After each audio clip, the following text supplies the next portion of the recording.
Hey guys, welcome to my YouTube channel. My name is Chisholm, and this is my second upload on this YouTube channel. Previously, I've done a vlog, but today I'm kind of doing a different format. I want to get into friendships because I've learned a lot from high school friendships, and I kind of just want to like delve deep into the truth about friendships, which I wish I had learned earlier. So let's just go. Let's get started. So yeah, the first point that I want to get into is um, friendships are meant to be mutual. Friendships are meant to basically be balanced. And what I've noticed in my own experience is that someone who's quite um, like I feel like outgoing tends to put more into a friendship, um, and then the friendship will turn into something that's more 70-30, 80-20, 90-10, 100-0. And I feel like that is not a healthy friendship nor relationship. I feel like every relationship is meant to be balanced, and that's because that way no one feels like they're putting extra effort, extra energy, extra time, even extra cost into a friendship. It should be balanced. And so people who kind of exhibit the 0, 10, and 20% in that friendship, or 30%, those are the people who often exhibit a more narcissistic personality. They really think that friendships or their friends, the world basically revolves around their time, around their feelings. And so they don't make the effort to kind of acknowledge that that other person also not necessarily deserves their time, but there should be consideration as well of that other person. So I feel like that's what I exhibited from the friendships I had. To give kind of like a hypothetical situation of um, a friendship that I had where it was kind of like I was literally giving like 80-20. It's like you try to maybe initiate a hangout or initiate an idea or anything, could be anything. And that person, they might actually feel like, oh, okay, actually, I really want to spend time with this person, but they don't actually make the time, they don't actually put in action. Also involves quality time. Quality time is literally how you build friendships. Like if you just like, maybe meet each other like, oh hi, and you say and you maybe talk for an hour and then say bye, and that's the only interaction you have for maybe 1 or 2 weeks or whatever. That's not how that friendship will grow.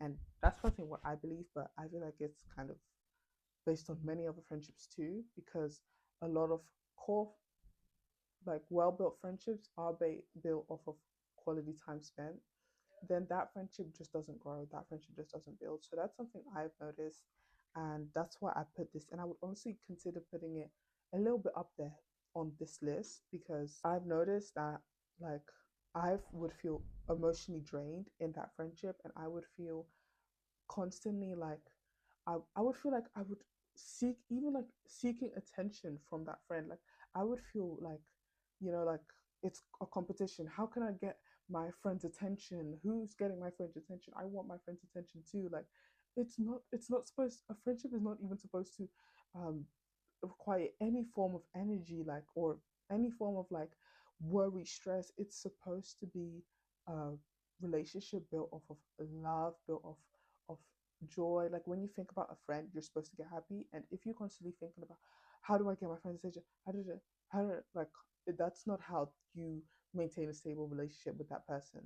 So like it honestly also impacted my own mental health, because I was constantly like feeling like I was undeserving of my friend's time, and I was not feeling like prioritized. And let's say this is a friend of like 5 years, a close friend, and we'd only, outside of school hours, we'd only meet up once or twice a year. And um it would just kind of like make me feel like kind of unwanted, like kind of like not worth the time. Like I don't know if like maybe other people have experienced this as well, but this is something that I just realized, like I don't want to feel like emotionally drained in a friendship. Like a friendship is supposed to be like beneficial. Like it's like that's literally why I'm like speaking to this person. I really just want to like enjoy my time with a person that isn't like, my family. Like I want to enjoy my time with a person who has different lives, maybe a different lifestyle, maybe different interesting thoughts. Like that's why I have a friendship. It's not just to feel even more stress, which I already get from it. This kind of leads me to my next point, my second point on this topic, where being friends with people who have different lifestyles to you is a bit tricky, and it honestly, I don't really prefer it. My definition of similar lifestyles is someone who maybe has similar ambitions, similar like routines, day-to-day routines, similar goals, similar interests as well. Those are things that I think are just core to a friendship, because if we're constantly different, we constantly communicate differently, constantly think differently, we will never ever agree. Like we will low key always be uh like disagreeing with each other. And let me say, I've had a friend who literally disagreed with me on everything. And that's because we did not have the same lifestyles. We did not think the same. Like our opinions, we would sometimes, maybe agree, some barely. Like sometimes it's like a nice term for how many times we agreed. We would barely agree. And that made me kind of dislike the person. So I think that is literally a really important part, like up there on the list, like for sure, because you don't want to end up, because of how different you are to your friend, you don't want to end up feeling like you can't relate to that person, and that could make you feel like you don't really know the person well either, because maybe you'd want to hang out with them, but what similar interests do you have? Or, you know, like maybe you want to talk about your future goals, your future plans, but you don't even have anything in common with that either. So it's something that I had experience with a friend, and I was just like, I can't like I want to have a type of relationship where we're kind of just building off of each other. Like we're kind of like a banter. Like, I say something and you just add onto it, and we build our conversations. It's not like, constantly every conversation or constantly every interaction it feels like we're regressing. Like we're literally like taking 10 steps backwards. Like that's definitely no. Sorry, I'm saying like a lot. I know it's annoying, but just getting my thoughts out there. But definitely a no when it comes to friendships is kind of just um because in high school what I noticed is that I would have friends who I always call it like friends out of convenience.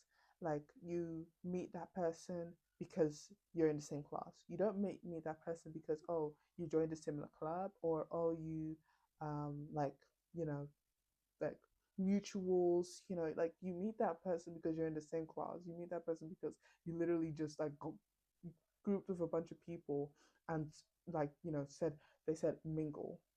That's it. It's like if you already like kind of tell that this person is kind of different from you, like, you might not agree. Don't waste your energy, I think, on this kind of friendship, because I don't know if it will build. In my experience, it did not build. It's of course natural to have differences. That's what that's what the human race is. We're so different, so many different people.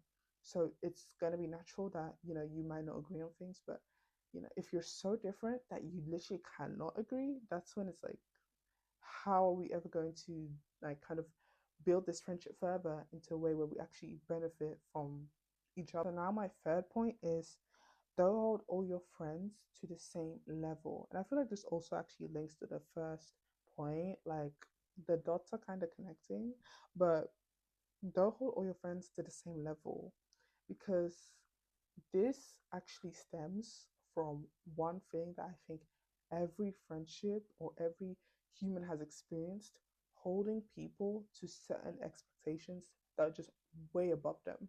Like, there are people who low-key just are living doing the bare minimum, and that's okay. Like, you don't have to be the most overachieving person. You don't have to, be that friend that's like, oh, you need some money, here you go, bam, money. Or you don't need to be that type of friend who's just like, I would drop everything for you, I would da da da. No, not every friend is going to be that way. But I feel like the issue I had was that that is what I was expecting.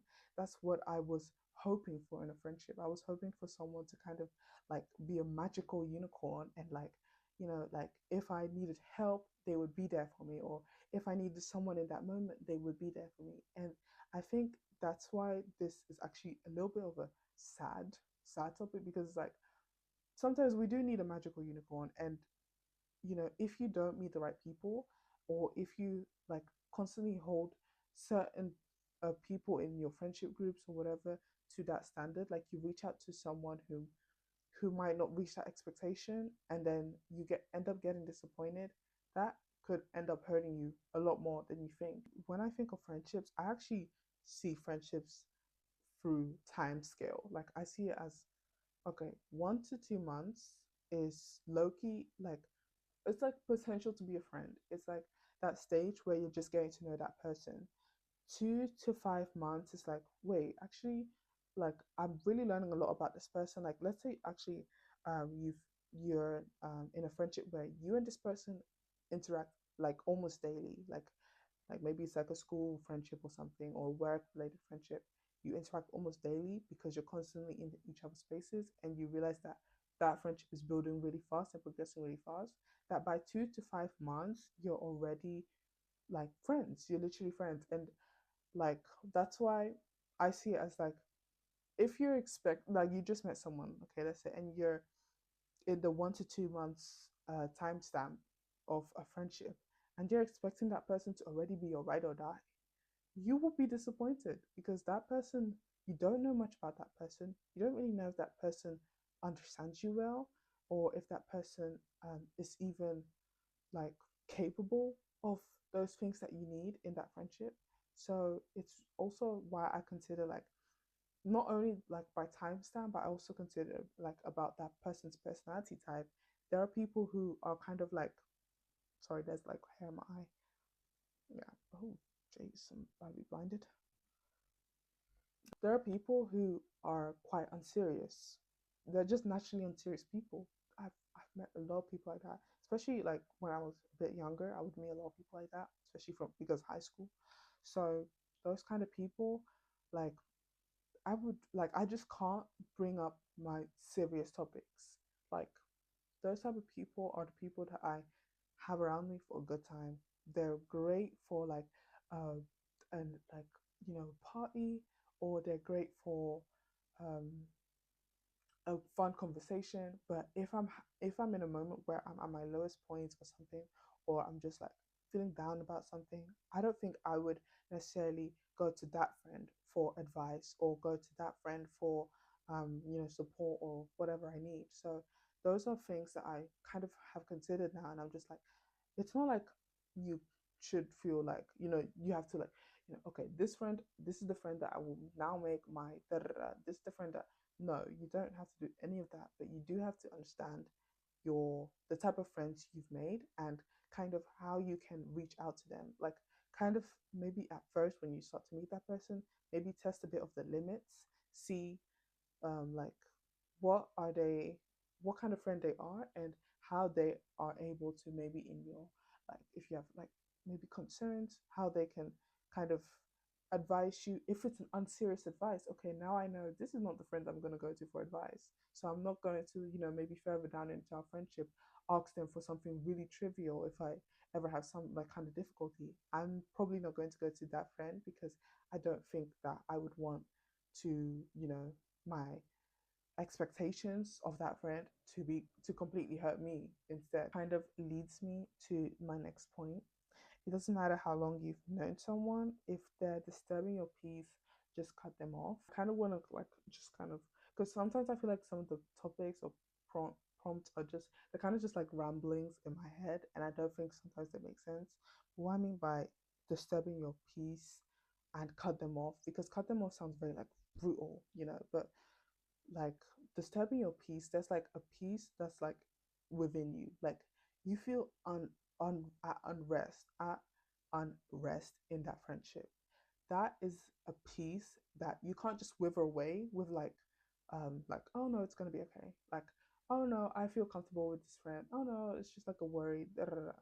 No, that's your inner peace. If it's being shaken by that friend that you have, trust me, that is literally your gut telling you, I don't feel comfortable here. I feel in a negative space. And so, what I mean by cut them off is a harsh thing, but I think it's actually benefits everyone in that space. It benefits you, it benefits your friend or ex friend if you learn to just say, I don't want to waste our time here. No matter the years of a friendship, anyone can hurt you. Anyone can, treat you negatively. Um, it doesn't matter. It could be your closest friend, your friend of 10 years, your friend that you've known all your life. It doesn't matter because humans are humans at the end of the day. You cannot believe that that friend will just automatically be someone that you 100% trust with all your, you can't just assume that because that person, you never know what they're thinking. You don't know what's in their mind. So I like to think of it as okay, now, okay, my inner peace is being disturbed. I feel a bit uncomfortable around this friend. Maybe there's something that they did that really hurt you. Even, and it's even worse if they're your close friends because close friends are like people who know things maybe a bit more about you. Maybe you've told them one or two things that you wouldn't just tell a regular friend that you know, like, and close friends are usually based off of time. So, like, I would classify a close friend as someone who's known for more than 1 or 2 years. That person could maybe end up hurting you, maybe end up using a secret or end up using your, like, using something about you against you. And you feel like, like, oh my God, but maybe I've known them for so long. I know this is not a part of their personality. Like, I don't want to lose this person because of all the memories we've had, maybe, or all the, like, I don't know, like moments this person has seen of me. Like, this person understands me the most. You might be thinking that, but let me tell you firsthand, it doesn't matter. It doesn't. Because do you know what comes after a close friend? Another close friend. And another close friend. If hopefully it's just one extra close friend if you've lost a close friend. But there are more people out there who maybe are even better than the close friend that you thought would have never hurted you and ended up hurting you. So, like, I was in a situation where a close friend that I thought I had trusted hurt me. And so, and our friendship had been for years. It had been for years. It had been for half a decade. So it was like out of all people, you and I wanted to hold on to that friendship because it was dear to me, but I realized the emotional turmoil, like it was too much. My inner peace was being disrupted.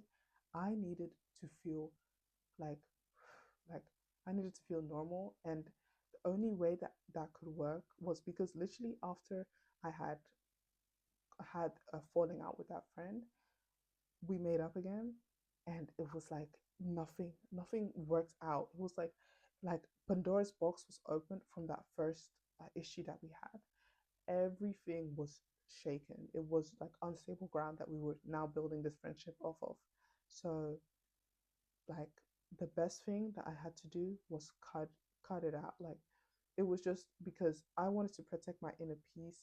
I wanted to stop pretending like things were normal, and it did bring inner peace. And I met so many more people after that anyways. So it wasn't like that was the only friend in the world. There were many people out there. Sometimes it's difficult to find them, it takes time, but it's better than keeping something that negatively affects you, and you know like you just can't, you just know you can't build it anymore. You just know there's no point. So I think that's kind of what I'm trying to say with this point.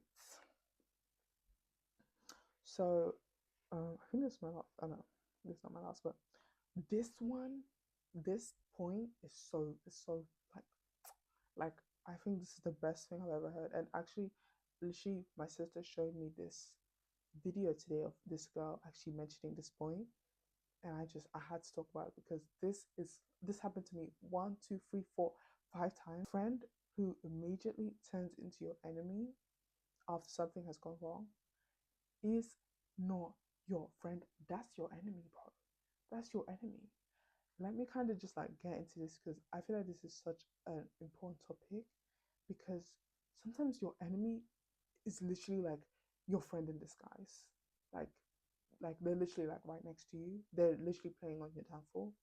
Like in high school, I had made a lot of friends, and the people who have hurt me the most were were my friends. So were my close friends. So like let's say hypothetically, a bad situation happens. Um, like usually it's built off of like usually like arguments in friendship is built off of misunderstandings. Just like in my situation where I had a misunderstanding with a friend, and um, this misunderstanding was based on something that I had said that was taken into a bad light, even though that person knows me as someone who would not have that intention to say something in that negative, in that kind of negative connotation, but managed to use that against me and use that to make sure other people were also against me. So that friend I had also known for a really long time, and through that use of kind of that one bad thing I'd done, mind you, there had not been many other kind of arguments or situations where that we would have to like have a falling out. So this was something that they used as leverage to already like kind of attack me in a way. Instead of that friend trying to understand me as their friend, like usually when something goes wrong and that's a loved one, that's a close a person close to you, a dear one, you usually try to first understand them as a person. You don't immediately spring onto the attack. But if it's an enemy, that's exactly what they're going to do. They're going to attack you first thing before even trying to understand you. And that's why sometimes the people closest to you are actually could be an enemy in this. If you do multiple things wrong, that's understandable for that friend to, turn into maybe to like get angry with you, or to, set a boundary and say, I was not comfortable with this. I don't think I want to be your friend anymore. That is okay.